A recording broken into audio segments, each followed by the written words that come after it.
You're on to a station that believes in you. We are the pride of the people. This is High Power 102.7 FM, the pride of the people. Things easy, get bonchewi. Tarubo to mi do, dundunu, party go minira, ominira. Indeed, I be a wo naira wa. Ilu polukuru mushu, ewe taga. Don't you want issue? Abe ori, ewe ri. Ṣùgbọ́n ẹ ò fẹ́ wí. Abe ori, agba eri àtẹnujẹ ló fẹ́ pa yín. Pẹ̀tẹ̀pẹ̀tẹ̀ taná ní ìpọ̀pá. Ẹni bá tàgbà kó lọ́mọ ọ̀fẹ́ ni. Ṣé pẹ̀lẹ́ máa sùn? Yẹ bá sọ pé ò mọ kankan. Ẹ̀yin àròlẹ̀ máa wà. Ṣé pẹ̀lẹ́ máa ń ṣẹlẹ̀ o? Baldwin, in his famous quote on change, posited that change is inevitable, change will always occur, but the application of direction to change determines its progress. Ìyá náà dàgbò òmìnira 1960 nígbà yẹn things easy gẹ́gẹ́ bọ́n ṣe wí darúgbó tó mi dán lòdùnú. Which simply means the positive change in every of our actions or inactions determine on the direction we apply to those changes. It is on this note that I welcome you to the most informative, educative, and your analytical program, Pinpoint, from the stable of your favorite radio frequency, High Power 102.7 FM, Emurele Owo. Pinpoint is a program that updates you on events and happenings that is reshaping the Nigerian system and polity. This is a program that informs you with detailed analysis of events across politics, security, economy, education, and an in-depth view of government policies with related trending issues in the Nigerian system. The program has a feedback segment where listeners are expected to call in to hear the views, opinion, and contribution to any topical issues discussed. It is on this note that I welcome you on board. On the program, my name is AKIN Adebayo, your radio program analyst. We want to go on a short break. We'll be back very soon.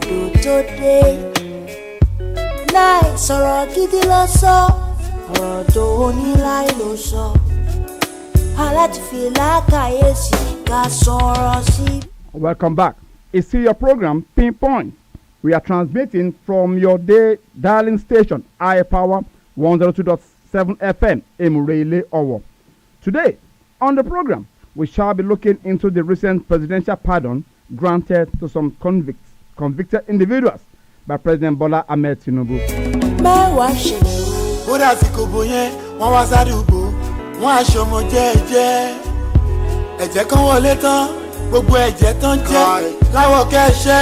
It is a public knowledge that the presidential pardon has generated mixed feelings depending on the angle individuals or group of persons assessment.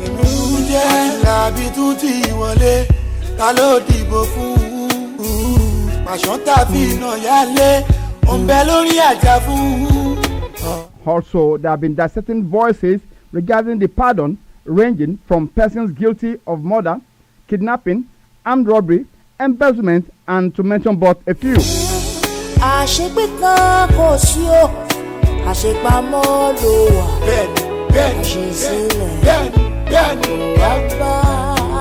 However, we shall be dwelling more on the pardon granted to Miriam Sanda, the woman sentenced to death by hanging, having been found guilty of the murder of her husband, Biliamu Bello. Her husband. Before getting to the details of this murder, I would like to bring you, our listener, the case of Yewande, a lawyer based in Ibadan, that killed her husband with a knife following a disagreement on February 2nd, 2026 at the residence in Akobo area of Ibadan. She was sentenced to 7 years imprisonment for manslaughter and was later granted pardon by the governor in May 2019, barely 2 years after her sentence.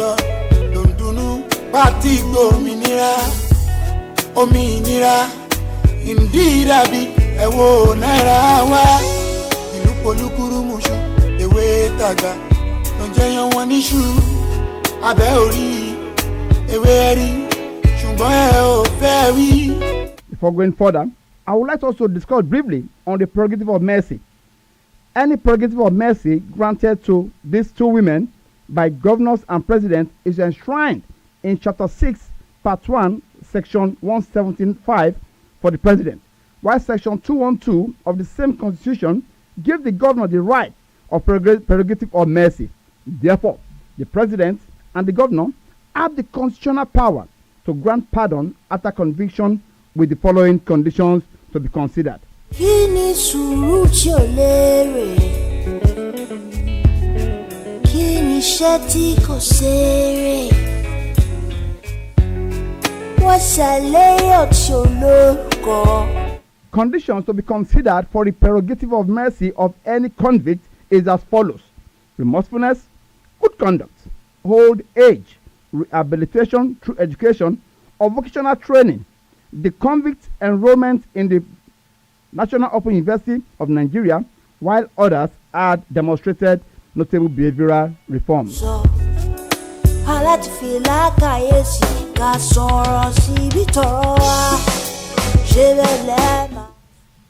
Hello?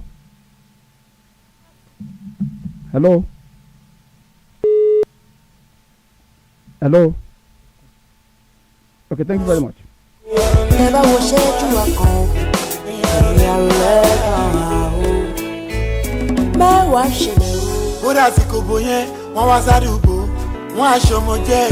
It should be noted that this pardon is strictly based on recommendation of the Presidential Advisory Committee on the Prerogative of Mercy, shared by the Attorney General of the Federation and Minister of Justice, while each state have their head is being headed at the prerogative of mercy by the governor is being headed by the Attorney General of each state.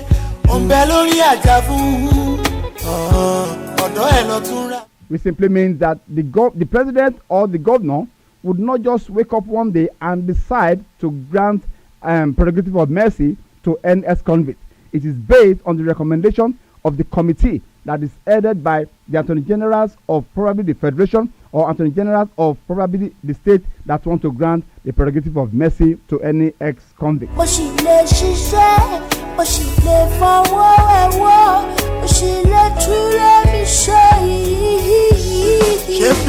Before we go into full details of this prerogative of mercy, I would like to bring to speed the judgment as dispensed by Justice Aliu.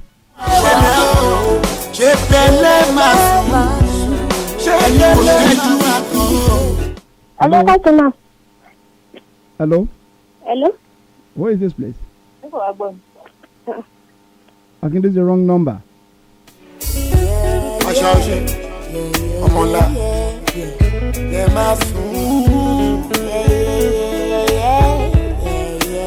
Honorable Justice Ali, while delivering the judgment, said, since considering the circumstances proved that the defendant fatally injured the deceased by stabbing him in the heart and other body parts with a kitchen knife with intent to kill. The Honorable Justice said the attack was premeditated. Justice Alilu said, though the accused is the mother of two, this sentiment will not go for her to be free from the long arms of the law. Justice Alilu said Sanders' relative diverted to the house to clean up the crime scene before heading to the station, and that brings us to the issue of what actually transpired, and that brings us to the issue of what actually happened in the case whereby relatives comes around to clean the scene of a crime. That alone is a crime on its own. It's unfortunate that the relatives are not arrested. It was only Sanders that was arrested. It was only Sanders that was arrested. The only Sanders that was arrested. So based on this, there shouldn't have been a tampering on the scene of such crime.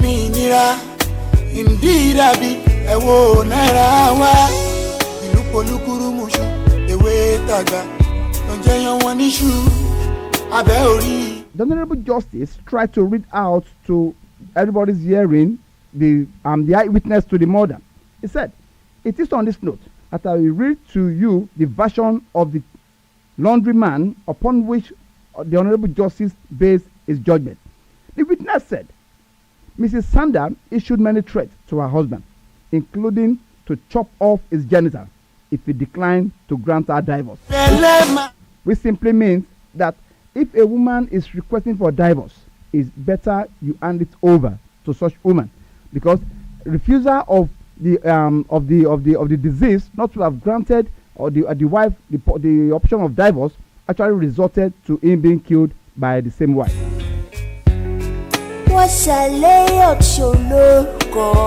The witness further said that the defendant had made several attempts to stab the deceased with weapons such as broken bottles and the kitchen knife. These attempts were repelled initially before she eventually committed the crime and was sentenced to death by hanging.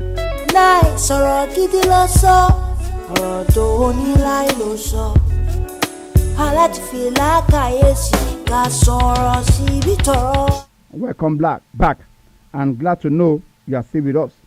To listen to iPower 102.7 FM on social media handles, you can view us on our live streaming handle on Facebook, TikTok, Instagram, X, on iPower 102.7 FM, and our studio line is 081 655 24699. Once again, 081 655 24699.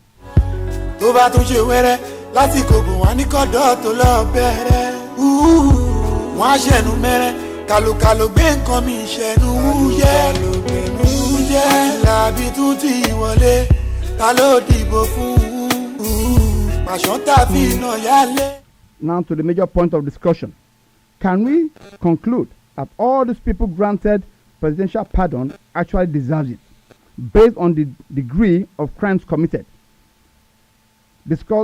Can we come to that conclusion?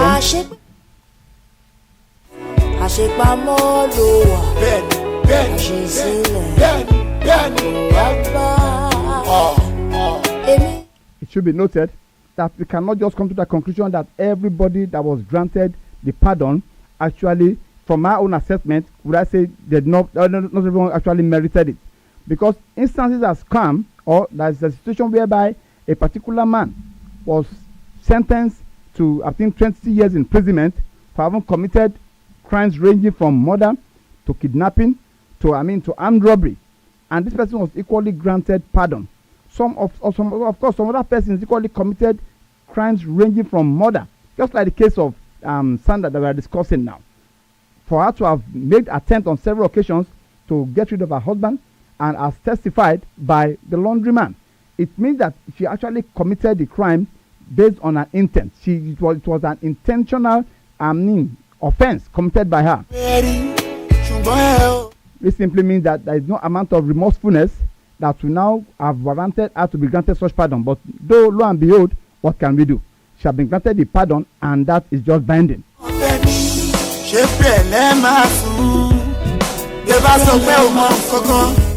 Considering the Nigerian system of influencing process, can we also conclude that some of those granted pardon, they are politically influenced by the power that be in Nigeria? Of course. Now, it's so far it was a committee set up by the president or by the governor, as the case may be at the state level. There are committees headed by the Attorney General. The Attorney Generals are not the only one in that committee. There are other members of the committee that will be having one vested interest of the other. And we cannot rule out in totality the influence of the power that be. Take, for instance, the pardon granted to someone like Farouk Lawan.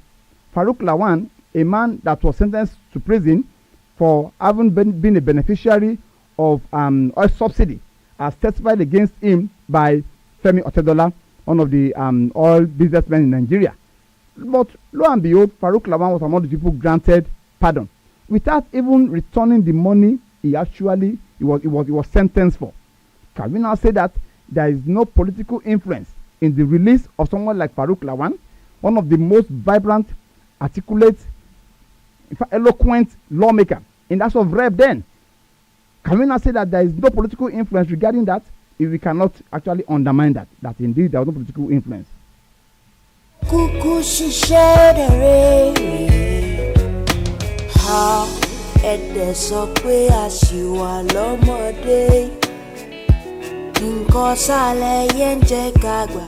Another question begging for answer is, can it be said that some of those pardons is expected to have an influence in the 2027 general election?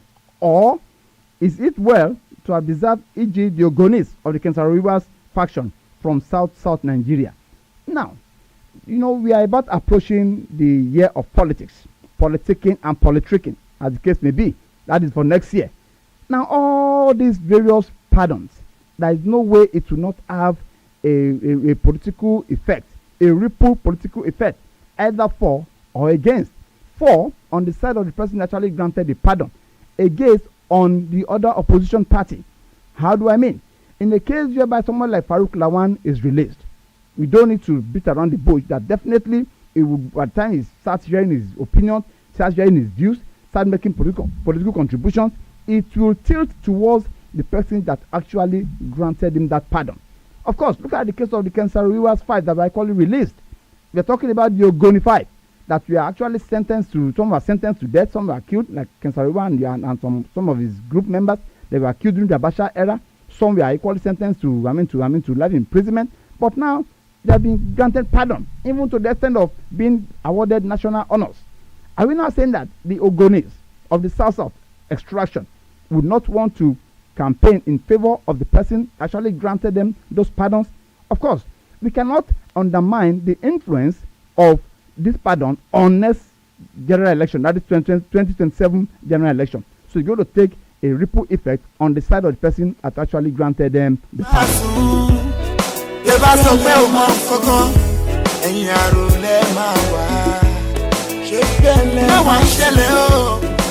Another question begging for answer is, can it be concluded that being beclouded by anger or revenge, the doctrine of the end justifies the means should be adopted with the intention of being a good conduct for pardon as stipulated in the Constitution for the prerogative of mercy?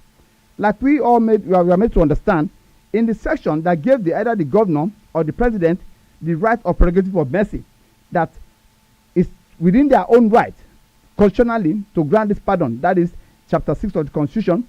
Now, won't other people be leveraging on this? Take for instance the case of the recently murder case that took place in Cross River by what's her name again? This the lady that killed her husband. The lady that killed her husband, the military man. Now I'm talking about Samson Aruna that was killed by his wife Retiit Aruna in Cross River that happened recently. Is it not? Can we not come to conclusion that as a result of these various pardons, particularly that borders down on mercy, particularly that borders down on the killing of one's husband by the women, can it have a kind of positive influence on the thinking mentality, on the thinking faculty of women that are still committing such crimes? Can we undermine the influence of those pardons on the way they behave, on the way they conduct themselves, on not being tolerant enough? These are questions that are actually begging for answer.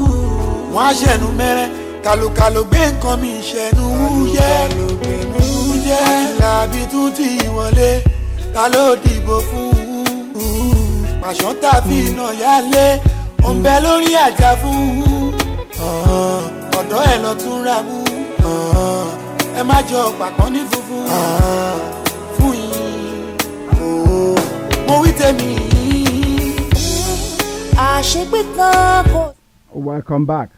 It's still your program Pinpoint, reaching you from iPower 102.7 FM, Emurele Owo. Like you made to understand, you can link up with us on our live streaming on our Facebook, Instagram, TikTok, and X handle on iPower 1027 FM, or probably on our studio line 081 655 24699. I'll say that once again, 081 655 24699.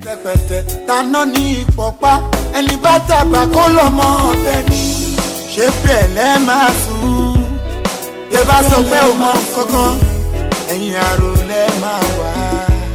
Ṣé bẹ́lẹ̀ máa ń ṣẹlẹ̀ o? Ṣé bẹ́lẹ̀ máa sùn? Ṣé ní òṣèlú àkọ́? The program is still Pain Point. And now we are still bothering ourselves with the question that is being asked. Now, what is the role of religious belief in forgiveness, particularly when it borders on the death of a loved one? As ensued by the father of the deceased, Alhaji Ali Rubelo, who used everything within his power to seek for the release of the woman who killed his son, based on Islamic belief that Allah giveth and taketh irrespective of the circumstances surrounding the death. This is a serious religious belief that Allah giveth and taketh, to the extent that the father of the deceased still made everything possible within his human ambit in making sure that the woman that killed his son was released. This he actually affirmed when he said that he went as far as consulting the late president, in person of Muhammadu Buhari, that she should be released so that she can go back home and take care of the children. That the boy is gone and there's nothing he can do about it. That there is no way he can bring him back from death. That since he's dead, then let us allow the dead to go his own way and let the living come back and take care of the children. Now, that is a very strong religious belief. The question is this: can we replicate the same belief, the same faith in other religion? These are questions begging for answer. Is it not that in other religion we so much believe that, okay, it's going to be a tooth for a tooth, an eye for an eye, the Mosaic law? Now, if the Islamic religion believes so much that the dead is for the dead and let the living continue living their life, and the spirit of forgiveness in particular, which the Bible made us to understand that all God needs from us to embark on repentance is being remorseful, is being having a change of mind. So the question now is this: what is the role of religious belief in the decision we take?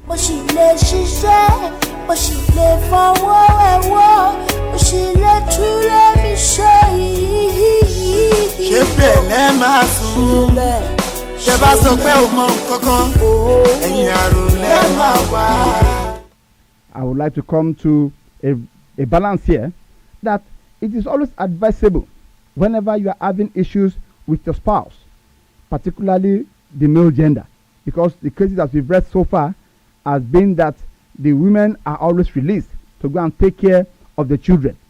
But it's on the very rare case, if I'm not mistaken, I don't think I've even heard about it so far, to the best of my knowledge and understanding, that a man has been released on the prerogative of mercy having killed his wife. I don't think I've ever heard about it.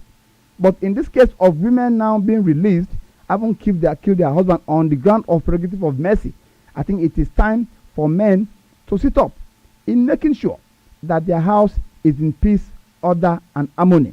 And most importantly, if a woman is seeking for divorce, particularly in the case of Sandra and her husband, it's better you just grant her the divorce, so that it is when you are alive, that's when you can have the opportunity of still going forward in doing or achieving or fulfilling some destinies and career pursuits in life. Kini sùúrù tí ò lérè, kini iṣẹ́ tí kò ṣeré, wọ́n ṣàléyọ̀ tí ò lórúkọ, ó kúkú ṣiṣẹ́. We are still expecting your feedback on our studio line 081 655 24699. 081 655 24699. Láì sọ̀rọ̀ gidi lọ sọ, ọ̀rọ̀ tó ní láì ló sọ. Aláti fi lákàyèsí ká sọ̀rọ̀ síbi tọ̀rọ̀ wá. Ṣé bẹ́ẹ̀ lẹ́ máa sùn o? Our time is fast spent on the program. It's on this ground that I'll be drawing the curtain on the program today, with my special thanks to you all, our esteemed listeners, which in one way or the other has made it a wonderful time with you on the program. Pinpoint. Your feedback, opinions, contributions, comments, and suggestions are still very much welcome on our social media handles. Like I said the other time, it is Facebook, Instagram, TikTok, and X handle. High Power 1027 FM. Like we have made you to understand that Pinpoint is an educative program based on security, political awareness, and topical issues that is being discussed on daily basis in the Nigerian system. My special thanks goes to the General Manager, Person of Engineer Paul Olotu, my amiable Head of News and Current Affairs, Mr. Alabade Yemi, and Head of Programs, also Musilola, the Studio Manager, and my IT personnel here, in person of Mr. Shegun. I want to say a very big thank you to you all for making it up a date and making the program a successful one. Thank you. God bless. We see you again next week. She